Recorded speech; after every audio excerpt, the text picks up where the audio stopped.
반갑습니다. 오늘 말씀의 제목은 마음을 다하여 모든 일에서 주님을 인정하는 성도입니다. 네, 샬롬. 우리 주님의 은혜와 평강이 오늘 예배에 나오신 우리 성도님들 한 분 한 분과 가정과 사업과 직장 함께 거하시는 모든 곳에 그 은혜가 충만히 주시기를 소망합니다. 제가 그동안 중앙교회에 한 4번 정도 방문을 했던 것 같은데요. 그동안도 우리 성도님들이 참 반가웠지만 오늘 특별히 이렇게 담임자로 서게 되니까 더욱 반갑고 또 설레고 참 기분이 묘하기도 합니다. 첫인상이 중요하다고 이야기를 많이 합니다. 그런데요, 제가 40대 중반이 되어 보니까요, 첫인상도 중요하지만 첫인상보다 나중인상이 더 중요한 것 같습니다. 첫인상은 좋아서 지내다 보니 이 사람이 이런 면이 있었네? 하면서 이미지가 변해질 때가 있고요. 또 어떤 때에는 첫인상은 너무 별로였어서 많이 친해지고 싶은 사람은 아닌 것 같아 라고 생각했지만 지내다 보니까 이런 면이 있었구나, 내가 좀 잘못된 선입견을 가지고 있었나 보다 라고 생각되는 사람들도 있습니다. 당연히 관계가 오래 지속되는 쪽은 후자의 경우이지요. 오늘이 저와 우리 성도님들이 담임자와 성도로 만나는 첫 시간, 첫 인상을 갖는 시간인데요. 제가 바라기는 오늘 처음 본 첫 인상보다 언젠가 제가 이 교회를 떠날 때, 그때가 언제가 될지, 속히 올지, 더디 올지, 제가 50대가 되어 있을지, 60대가 되어 있을지 알 수 없지만요. 언제가 하나님께서 저를 다른 곳으로 옮기실 때에 참 괜찮은 분이셨다 하고 나중 인상이 좋은 목회자로 기억되고 싶습니다. 또한 우리 성도님들께만 아니라 하나님께서 저를 보실 때에 너가 처음에는 열심을 가지고 시작했으나 점점 나태해지고 게을러졌다라고 말씀하시는 것이 아니라 내가 적은 능력으로도 충성했다, 애썼다 라고 말씀해 주시는 그 칭찬 한마디 듣는 종이 되도록 노력하겠습니다. 인생이 생각보다 빨리 가더라고요. 오늘 말씀 제목은 마음을 다하여 모든 일에서 주님을 인정하는 성도입니다. 또 이 말씀 제목은 우리 중앙교회 2025년도 표어입니다. 다 같이 한번 따라해 보실까요? 마음을 다하여 모든 일에서 주님을 인정하는 성도. 아멘. 오늘 말씀은 잠언인데요. 잠언의 상당 부분은 솔로몬이 저자입니다. 그렇지만 중간중간 아굴의 잠언도 있고 르무엘 왕의 어머니의 잠언도 있고 현자들 또 많은 교사들의 잠언도 있습니다. 이스라엘에는 왕정 체제가 확립되면서 왕립학교가 생겨났는데요. 나라의 관리들을 가르치기 위해서 세운 학교입니다. 그곳에서 나라의 통치를 위해 건축을 어떻게 해야 하는지, 행정을 어떻게 해야 하는지 가르치기 위해서 왕족과 귀족층을 대상으로 그 교육을 실행했습니다. 이곳에서 학생들은 국제적인 교역을 위해서 여러 가지 언어들, 가나안어와 아람어는 기본이고요. 이집트어, 가나안어 또한 그 주변의 근동 언어들을 많이 배웠습니다. 그뿐만 아니라 법, 수학, 외교학, 경제학 등도 공부를 했고요. 그들의 인격 도야 또 예절 윤리를 가르치기 위해서 도입된 것이 바로 잠언서입니다. 기원전 10세기경에 귀족층을 가르치기 위해서 도입된 이 잠언서는요, 그 이후로도 명맥을 계속하게 되는데요.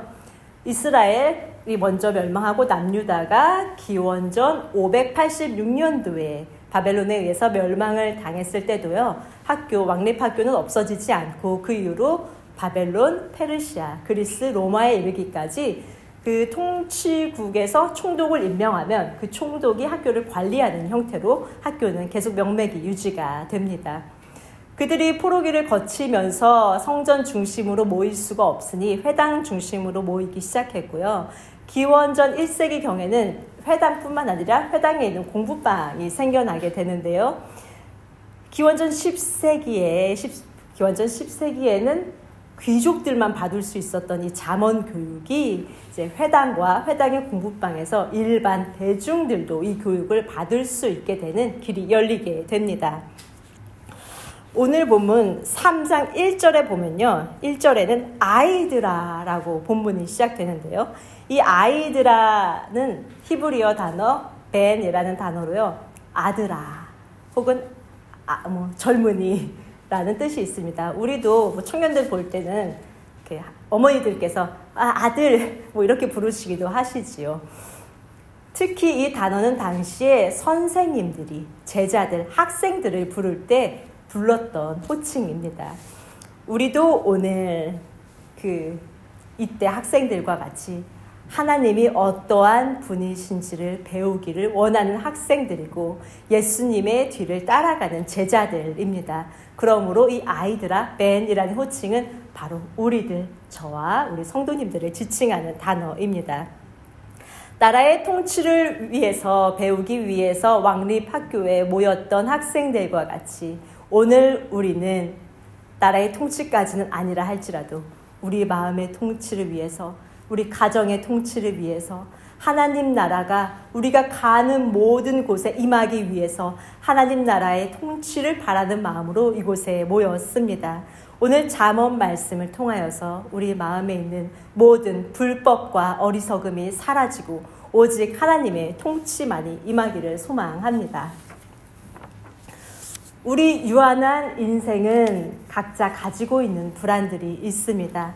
불안을 느끼는 주요한 원인 중 하나는요, 우리가 인생의 앞일을 미리 알 수 없기 때문입니다. 미리 알 수만 있다면 오늘 어떤 선택을 할지 참 편할 텐데요. 알 수가 없기 때문에 어떤 선택을 해야 할지, 어떤 길로 가야 할지 알지를 못합니다.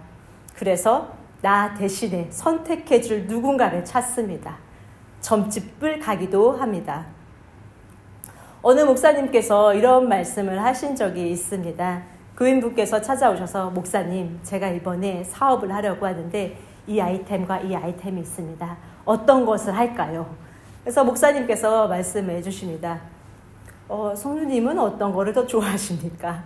성도님께서 더 좋아하시고 더 잘하시고 더 보람을 느끼시는 것을 하시지요 라고 대답을 해주시면 성도님은 어느 한 가지를 딱 집어주지 않았음에 서운함을 느끼고 돌아가신다고 합니다. 또 어느 성도님께서는 이렇게 질문을 하신다고 합니다. 목사님, 이번에 우리 자녀가 대학을 가야 되는데 어떤 전공을 할까요? 자녀가 좋아하는 전공을 해야죠. 그러면은 목사님 찾아온 성도님께서는 이 아이는 이 전공을 시켜야 됩니다. 이걸 시키면 크게 돼서 이 다음에 하나님 나라의 큰 일꾼이 될 겁니다. 라는 대답을 기대했는데 그 대답을 받지 못하고 서운한 마음으로 돌아가신다고 합니다. 이 일은 아주 멀리 있는 일이 아니라 바로 저희 어머니의 이야기입니다.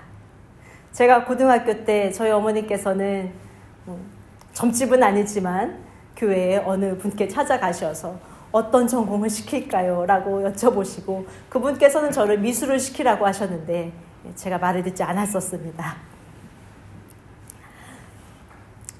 하나님을 안 믿는 사람들뿐만 아니라 하나님을 잘 믿는 사람들까지도 어느 길로 가야 할지, 어떤 선택을 해야 할지 확신을 가지고 살아가는 사람들은 정말 많지 않습니다. 오늘 말씀은요, 하나님께서 우리의 길을 곧게 해주신다라고 말씀을 하시는데요. 곧게 하다, 야샤르라는 단어는 옳은 길로 인도한다, 옳은 길로 지도한다라는 뜻이 있습니다. 그렇다면 우리가 이 앞길을 모르는 우리가 하나님의 인도하심을 늘 받아야 할 텐데요. 어떻게 하면 그 인도하심을 받을 수 있을까요? 오늘 잠언 말씀을 통하여서 우리 성도님들과 은혜를 나누도록 하겠습니다. 먼저 첫 번째입니다. 마음을 다하여야 합니다. 잠언의 말씀은 신명기 신학을 표방하고 있습니다. 신명기서는요, 모세가 하나님께 받은 율법을 이스라엘 백성에게 가르친 율법서입니다. 보통 성경에서 율법에 대해서 나올 때 율법은요, 크게 말할 때는 모세오경을 말합니다. 창세기, 출애굽기, 레위기, 민수기, 신명기. 그리고 적게는요, 10계명, 10가지 계명을 말하고요. 일반적으로는 이 신명기 말씀을 말합니다. 오늘 잠언 말씀은요, 신명기서에도 나오는데요. 신명기 6장 5절 말씀을 제가 봉독하겠습니다. 당신들은 마음을 다하고 뜻을 다하고 힘을 다하여 주 당신들의 하나님을 사랑하십시오. 신명기 말씀에는 마음만 다하는 것이 아니고 힘과 뜻을 다하라고 하는데요. 유대인들은요, 13세가 되면 보통 신명기서를 다 외웁니다. 그들의 이 마음을 다하여라는 오늘 잠언 말씀을 들었을 때에 분명히 신명기 말씀에 마음을 다하여, 힘을 다하여, 뜻을 다하여라는 표현을 생각했을 것이고 신명기 표현의 압축된 형태로 잠언 말씀을 이해했을 것입니다. 이 신명기 말씀은 예수님께서도 첫째 계명으로 생각하셨던 말씀입니다. 어느 날 율법학자가 예수님께 여쭈었습니다. 예수님, 가장 큰 계명, 가장 으뜸된 계명이 무엇인가요? 예수님께서 말씀하십니다. 너의 마음을 다하고 목숨을 다하고 뜻을 다하고 힘을 다하여 주 너의 하나님을 사랑하라. 마음과 뜻과 힘을 다한다는 것은요, 내 마음이 한 가지로만 가득 찬 상태, 한 가지에 집중된 상태, 곧 우상이 없는 상태를 말합니다. 종교를 갖고 있지 않은 사람들도 믿음이 있습니다. 돈을 믿는 사람들도 있고 자녀를 믿는 사람들도 있고 애인을 믿는 사람들도 있습니다. 권력을 믿고 쾌락을 믿고 성공을 믿고 자기 자신을 믿는 사람도 있습니다. 나름대로의 믿음을 다 가지고 살아갑니다. 내가 믿고 있는 그것이 우리의 우상입니다. 하나님을 믿는 사람들도 하나님을 믿지만 진정 내 마음 깊은 곳에서 내가 믿고 의지하는 것, 이것이 있어야 내가 행복을 느끼는 것, 그것이 우리의 우상이 됩니다. 문제는 마음속에 우상이 생기면 나도 모르게 우상에 집착하게 됩니다. 사람이 집착하게 되면요, 내가 그것을 따라가게 되는 것 같지만 사실은 그 집착이 나중엔 나를 괴롭히고 지옥과 같은 괴로움을 느끼게 됩니다. 집착하게 될 뿐만 아니라 내가 의지하는 그 우상이 흔들리고 위태로워지면 나는 더 위태로워집니다. 예를 들어서 공부를 잘하는 자녀가 있습니다. 이 자녀가 커서 뭐가 될까? 평생 나의 자랑이 되었던 이 자녀가 어느 날 공부에 뜻을 두지 않고 공부와 전혀 상관없는 길로 간다던가, 혹은 너무 잘 되고 있는데 사업체, 든든한 나의 통장 잔고를 믿고 있는데 어느 날 이것이 전날과 같지 않습니다. 그러면 우리는 마음이 흔들리고 불안, 분노, 낙심, 원망 등의 감정을 갖게 되지요. 그러나 하나님을 진정으로 의지하는 사람은 문제보다 더 크신 하나님을 바라보며 그 문제도, 불안한 마음도, 아픈 마음도 하나님께로 모두 가지고 옵니다. 제가 이 사업을 할까요? 저 사업을 할까요? 라는 질문에 진짜 형태는요, 어느 사업이 좀 더 잘 되겠습니까? 어느 사업이 좀 더 이윤을 많이 내겠습니까? 라는 뜻이 포함되어 있습니다. 물론 경제활동은 이윤 창출이 목적이기는 합니다. 그렇지만 사람이라는 존재는요, 보람이 없이는 살아가기가 힘이 듭니다. 이윤 창출이 행복에 대한 유일한 삶의 기준이라면 부자인 사람들은 가장 행복하고 그 반대인 사람들은 완전히 반대여야 할 텐데 우리 주변에는 그렇지 않은 사람들을 많이 볼 수가 있습니다. 그것은 이윤이 우리 삶에 있어서, 행복에 있어서 절대적 기준이 될 수는 없다는 것을 의미합니다. 당연히 사업 아이템에 대해서 상의는 할 수 있겠지요. 그러나 결국 선택은 내가 보람을 느끼고 행복을 느끼고 가치를 느끼고 하나님께서 내 마음에 소원을 심어준 대로 따라가며 또 내가 선택을 했으면 그 선택을 하나님께 도움을 구하며 기도드리며 나아가면 됩니다. 또한 마음에 우상이 있으면 우둔해지고 미련해집니다. 검찰총장 하면서 명예롭고 평화롭게 살 수 있는 사람도 권력이라는 우상을 섬기게 되면 자신의 일인데도 스스로 선택하지 못하고 우둔해지고 미련해지어 자신에게 화를 주는 조언자들의 말만 들으며 어리석게 되어 망하게 됩니다. 옳은 길로 인도해 줄 것을 믿고 따랐지만 눈 떠보니 멸망의 길에 있습니다. 우리 마음에는 어떠한 우상들이 자리 잡고 있나요? 실질적인 내 삶 가운데 하나님보다 더 기뻐하는 것, 하나님보다 더 즐거워하고 하나님보다 더 바라는 것이 어떠한 것이 있으신가요? 일요일, 평일에 열심히 일하고 이 일요일 하루 즐거운 액티비티도 많고 가고 싶은 여행지도 있고 하루 종일 이불 속에 있고 싶기도 합니다. 하나님께서는 영과 진리로 예배하는 자를 찾으신다고 하였지만 예배는 삶 가운데 드리는 거지요 라고 답하기도 합니다. 초대교회에는 형제들을 사랑하지 않으면서 하나님을 사랑한다고 말하는 사람들이 있었습니다. 그들에게 요한 사도는 이렇게 말했습니다. 눈에 보이는 바 형제를 사랑하지 못하면서 하나님을 사랑할 수는 없다고요. 그와 마찬가지로 주일 공예배를 드리지 않으면서 삶에서 예배를 드린다는 것은 어불성설에 불과합니다. 마음을 다하라는 것은 정말로 마음만 다하라는 것이 아닙니다. 말씀드린 것과 같이 뜻과 힘을 다하라는 것인데요. 여기서 뜻이라고 번역된 히브리어 단어 네페시는요. 1차적인 의미, 목, 생명, 내 목숨을 의미합니다. 이 말씀은 곧 나의 생명을 다해서 내 삶을 다해서 주님을 의지하라는 말씀입니다. 제가 비록 교회는 좀 많이 빠지고 잘 못 가지만 하나님, 제가 하나님 사랑하는 거 아시죠? 내가 하나님 의지하는 거 하나님 아시지요?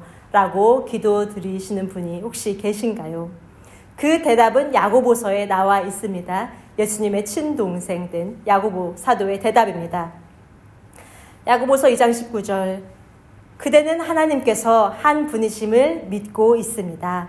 잘하는 일입니다. 그런데 귀신들도 그렇게 믿고 떱니다. 어리석은 사람이여 그대의 행함이 없는 믿음은 쓸모가 없다는 것을 알고 싶습니까? 17절 믿음의 행함이 따르지 않으면 그 자체만으로 죽은 것입니다. 아멘. 많은 사람들이 믿음이 있다고 하면서도 행동으로는 전혀 그리스도인답게 살지 않는 모습을 보며 야고보 사도가 한 말입니다. 제가 부끄러운 고백을 하나 하겠습니다. 한국에 있을 때 코로나가 창궐했었지요. 전도사였음에도 불구하고 매주 이제 교회를 당연히 갔는데 코로나 때도 사회적 간격을 유지하면서 예배를 드렸었습니다. 그러다가 제가 코로나가 걸렸습니다. 코로나에 걸리면 2주 동안 격리를 했어야 되는데요. 첫 주에 그렇게 평생 가던 예배를 못 가니 얼마나 예배를 참석하고 싶고 간절하던지요. 그리고 둘째 주 집에서 예배를 드리고 났는데요. 그 주에 드는 생각은 왜 격리가 2주밖에 안 되지? 라는 생각이었습니다. 제가 중학교 때 친구들과 했던 장난이 있는데요. 이제 지하철역에서 에스컬레이터가 이렇게 내려오잖아요. 그 내려오는 걸 타고 올라가기를 했었습니다. 절대 따라하시면 안 됩니다. 근데 그거를 친구들이랑 막 열심히 올라가다 이제 너무 힘드니까 도달하지 못하고 중간에 섭니다. 그러면 나는 뒤로 안 갔는데 뒤로 쭉 물러나게 됩니다. 제가 한 일은 가만히 있었던 것뿐입니다. 우리가 하나님을 믿고 따르는 것이 바로 내려오는 에스컬레이터를 타고 올라가는 것과 비슷한 것과 같습니다. 열심히 주님을 믿고 앞으로 달려야 조금 진보가 있습니다. 조금 방심하고 나 잠시 좀 시간이 필요해 하고 그 자리에 가만히 있으면 죄된 우리의 본성으로 인해서 나는 가만히 있는 것 같지만 어느덧 믿음은 뒤로 퇴보를 하게 됩니다. 하나님께로부터 멀어지는 것은 참 쉽습니다. 그냥 가만히 있으면 됩니다. 그래서 우리는 마음을 다해, 힘을 다해, 목숨을 다해 하나님께로 나아가야 합니다. 주님께로 가는 길에서는요, 피곤한 몸 쉴 수 있는 하루를 포기해야 할 수도 있고, 일요일에 있는 이 아르바이트 너무 괜찮은데 하는 거 포기를 해야 될 수도 있고, 가고 싶던 여행지, 보고 싶던 친구들, 액티비티 포기해야 하는 수도 있습니다. 짧은 시야로 보면요, 내가 포기하고 손해보는 것 같이 보이지만 조금 긴 시야로 바라보면 전능하신 하나님께서 우리의 앞길을 옳은 길로, 곧은 길로 인도해 주시니 이건 손해가 아니고 이득도 이런 이득이 없습니다. 하나님의 인도하심을 받기 위해서는 첫째, 마음을 다해야 한다고 말씀드렸습니다. 마음을 다하는 것은 우상을 제거하고 나의 마음, 힘, 뜻을 다하는 것이 마음을 다하는 것입니다.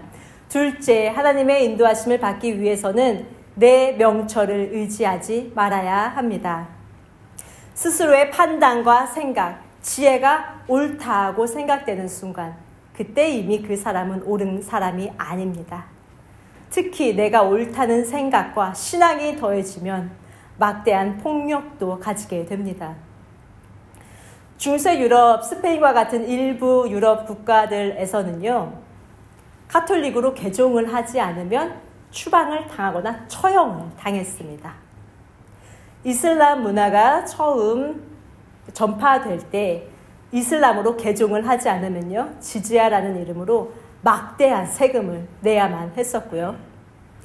중남미의 아스텍 문명에서는 종교적 행위를 위해서 인신공양을 했습니다. 그들의 입장에서는 그들이 옳았기에, 자신이 정당했기에, 자신의 믿음이 있었기에 그 폭력이 정당했습니다. 저 사람을 구원하기 위해서는 이렇게 했어야만 하는 것입니다. 믿지 않으면 죽음이라는 흑백 논리에 빠졌습니다. 이러한 형태의 극단적인 폭력만이 폭력이 아닙니다. 내 생각이 옳다고 믿기 때문에 내 생각을 다른 사람한테 강요하는 것도 정서적 폭력입니다. 내 생각에는 내가 옳으니까 저 사람을 자꾸 설득하려 하고, 그러다 보면 그 사람을 조정하려 하고 그 사람을 가스라이팅 하게 됩니다.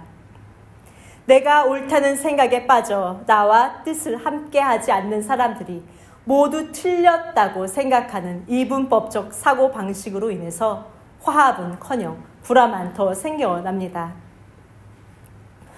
어떻게 이런 불굴의 믿음을 가질 수 있을까라고 생각되는 사도 바울을 봅시다. 그는 유대인에게는 유대인같이 되었고 이방인에게는 이방인과 같이 되었습니다. 결혼을 하는 것도 잘하는 일이라고 하였고 결혼을 하지 않는 일도 잘하는 일이라고 했습니다. 사도 바울이 줏대가 없어서 그랬을까요? 오히려 그 반대입니다. 우리는 복음에 대해서는 사랑으로 권면해야 합니다. 진리에 대해서는 투쟁해야 합니다. 하지만 단지 나와 의견이 다르다고 해서 팔을 나누고 상대를 내 편으로 끌어들여서 내 뜻을 관철시키려고 하는 행동은 내가 너보다 옳다라는 교만에서 나오는 행위임을 인지해야 할 것입니다. 우리는 가능성을 열어둡시다. 내가 옳지 않을 수 있는 가능성. 내 생각이 옳지 않을 수 있는 가능성은 항상 존재합니다. 지난 삶을 살아오면서 이건 정말 꼭 돼야 돼. 이건 진짜 옳은 일이야 라고 생각했지만 지나고 나니 이게 아니었네 라고 생각되어지는 경험들이 저도 있고 우리 성도님들도 있으실 거라고 생각합니다. 그러한 경험은 과거에 끝난 것이 아니라 오늘 완전 성화를 이루지 못한 우리에게 있어서는 오늘도 그런 가능성이 있고 앞으로도 우리에게 그런 가능성은 얼마든지 있습니다. 하나님께서 언제 나를 사랑하는 것 같이 느껴지시나요? 일이 잘 되고 사업이 잘 되고 관계가 술술 풀리고 인정받을 때 너무 감사하다. 하나님 정말 나를 사랑하시나 봐. 감사합니다. 합니다. 맞습니다. 그때도 하나님께서는 우리를 사랑하십니다. 그렇다면 욥이 고난을 받을 때는 하나님이 욥을 사랑하지 않으셨을까요? 욥도 한때는 흑백 논리에 빠져 있었습니다. 자신이 잘 되고 자녀들이 잘 될 때에는 하나님께 호의를 받는다고 느꼈지만 자신이 고난을 받을 때에는 나는 흠도 없고 티도 없고 모든 일에서 의롭지만 하나님이 틀렸다라고 단언해 버립니다. 이렇듯 자신의 명철을 의지하면 사람뿐만 아니라 하나님까지도 원망하게 됩니다. 그러나 하나님을 만난 후 욥은 자신의 어리석음을 인정하고 이렇게 고백합니다. 욥기 42장 5절 6절 말씀입니다. 주님이 어떤 분이시라는 것을 지금까지는 제가 귀로만 들었습니다. 그러나 이제는 제가 제 눈으로 주님을 뵙습니다. 그러므로 저는 제 주장을 거두어 드리고 티끌과 잿더미 위에 앉아서 회개합니다. 하나님을 진짜로 만난 사람의 태도는 자신의 주장을 거두어 드리고 회개 드리는 태도를 가진 것입니다. 욥에게는 자신의 의가 자기 우상이었습니다. 자신의 옳음을 주장하고 싶어질 때가 우리도 있지요. 그러나 그런 생각이 들면 내 안에 자기 의라는 우상이 세워지고 있구나 라고 생각하시면 됩니다. 혹시 지난날 잘 알지 못하여서 복음을 위해서 싸우는 것이 아니라 내 생각과 의견을 위해서 싸웠었다면 우리는 욥과 같이 회개해야 할 것입니다. 잘못을 인정하고 회개하면 신실하신 주님께서는 우리를 의롭다고 인정해 주십니다. 내가 옳다는 주장에서 벗어날 때에 사나운 그리스도인이 아니라 온유하고 인자한 그리스도인이 될 것이며 내 명철을 의지하지 않을 때에 가시같이 뾰족한 그리스도인이 아니라 많은 새들이 와서 쉴 수 있는 큰 나무 그늘을 가진 그런 나무 같은 사람이 될 것입니다. 내 명철을 의지하지 않을 때에 좌로나 우로나 치우치지 않는 옳은 길, 올바른 길로 하나님께서는 우리를 인도해 주실 것입니다. 하나님의 인도하심을 받기 위해서 세 번째입니다. 모든 일에서 주님을 인정해야 합니다.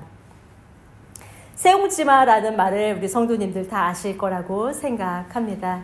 변방에 한 노인이 살았습니다. 그 노인에게 말이 있었는데요. 이 말이 가출을 했습니다. 사라졌습니다. 말이 비싸지 않습니까?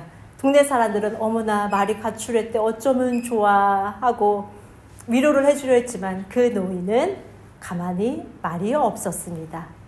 얼마 지나지 않아서 가출했던 말이 다른 말들을 데리고 돌아왔습니다. 동네 사람들은 부럽습니다. 와, 어떻게 이런 일이 너무 좋겠어요 라고 하지만 이번에도 노인은 역시 말이 없습니다. 그리고 그 노인의 아들이 돌아온 말을 즐겨 타는데요. 어느 날 말에서 떨어져서 다리를 절게 됩니다. 또 사람들은 어머나 이게 웬일이래 어쩌면 좋아 라고 했지만 노인은 여전히 가만히 있습니다. 노인이 말을 못하거나 그런 사람은 아니었습니다. 그런데 얼마 뒤에 전쟁이 발발하고 마을의 청년들은 모두 다 전쟁터로 끌려가게 됩니다. 그리고 그 전쟁터에서 대부분의 청년들이 목숨을 잃고 겨우 갓갓으로 돌아온 청년들은 심한 부상을 입은 상태였습니다. 방금도 흑백 논리에 대해서 말씀드렸는데요. 그리스도인이 흑백 논리에 빠져서는 안 되는 이유는 우리가 볼 때 어떤 일이 좋은 일인지 어떤 일이 나쁜 일인지 판단할 수 없기 때문입니다. 바로의 완악함을 이용하셔서 10가지 재앙으로 영광을 받으시고 이스라엘 백성을 해방시키신 하나님. 요셉의 형들의 질투를 이용해서 요셉이 총리가 되게 하시고 수많은 백성들을 굶주림에서 구해내신 하나님. 예수님을 죽인 자들의 악을 사용하셔서 예수님의 부활로 우리에게 생명을 주신 하나님의 섭리. 악도 선으로 사용하시는 하나님. 그 앞에서 우리가 어떻게 어떤 일이 좋은 일이다, 어떤 일이 나쁜 일이다 라고 단정 지을 수 있을까요? 다만 우리가 할 수 있는 것은 모든 일에서 주님을 인정할 수 있는 것뿐입니다. 하나님께서는요, 모든 일에서 역사하고 계시고 모든 일에서 우리를 인도하고 계십니다. 우리가 때로는 답답한 일도 당합니다. 때로는 억울한 일도 당합니다. 그럼에도 불구하고 주님을 인정하는 사람들은 세옹지마 할아버지와 태도가 비슷합니다. 일희일비하지 않습니다.